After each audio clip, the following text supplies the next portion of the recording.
RSS का संगठन कांग्रेस के युवाओं ने सीखना चाहिए, क्या मतलब था? मतलब यही है कि वे लोग बड़े चतुराई से लोगों के दिमाग में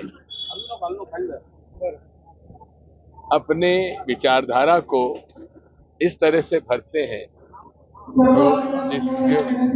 जिससे कि उनके दिमाग में वो घर कर जाते हैं। तो ये जो माइंड गेम है, उस माइंड गेम को हमको समझना चाहिए, उसके बाद ही हम उनसे लड़ पाएंगे। आपने ये भी कहा कि आप शारीरिक रूप से तो उनको नहीं हरा सकते, लेकिन बौद्धिक रूप से उनको हराना जरूरी है।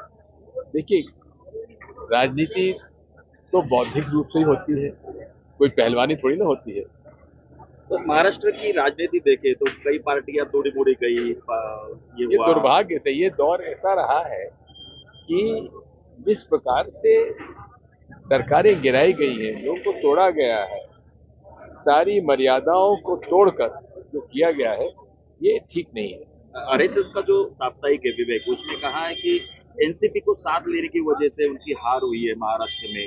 क्या आपको भी लगता है कि शरद पवार की पार्टी को तोड़कर उनको साथ में लिया गया तो उनको उसका नुकसान? ये बात ये है कि आरएसएस को बहुत लोग समझते नहीं है, क्योंकि मैं उसी इलाके से आता हूं और मेरे बड़े से संबंध भी हैं कई आरएसएस के बड़े लीडर्स से।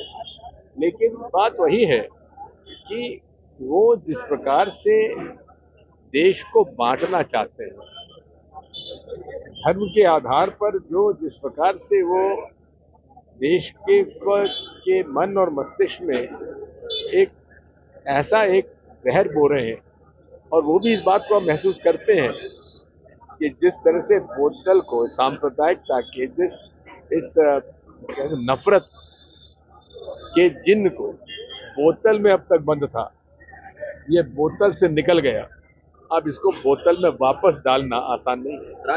राजगढ़ के सीट को लेकर आप कोर्ट में गए हैं, तो क्या बात ये है, मेरी लड़ाई ईवीएम से है, क्योंकि ईवीएम जो है, आज मैं ही नहीं कह रहा हूँ, एलोन मस्क तक ये कह रहे हैं कि ईवीएम से चुनाव नहीं कराया जाना चाहिए, क्योंकि आज के इस टेक्नोलॉजी के युग में, जबकि यहाँ भारत हमारी धरती पे बैठकर हम चांद पर गाड़ी चला सकते हैं, तो सब कुछ हो सकता है।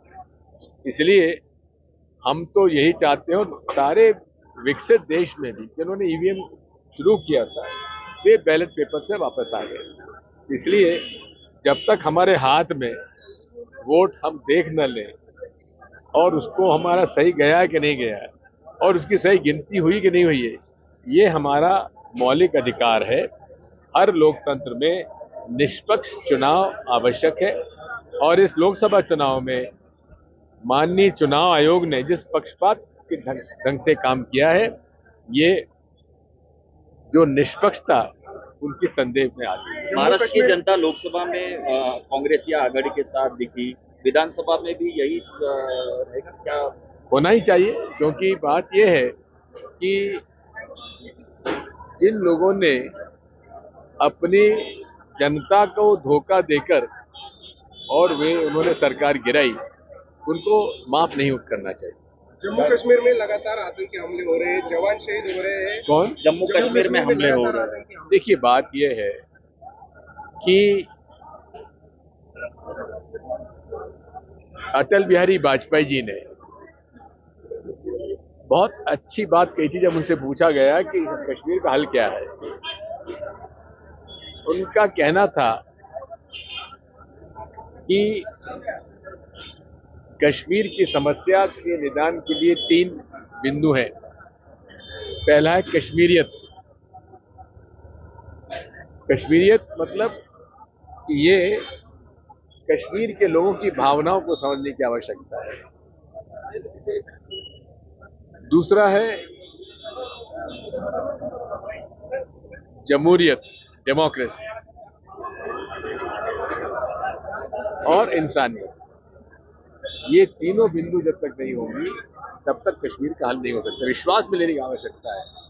इन्होंने कानून तब बनाया जब वहां डेमोक्रेसी ही नहीं थी।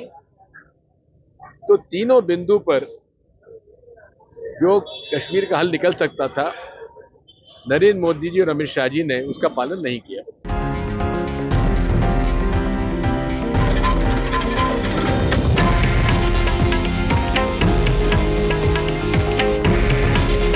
हे आहे देशातील नंबर 1 न्यूज नेटवर्क आणि आपण पाहत आहात TV9 मराठी। काळजी तुमची, हित महाराष्ट्राचं।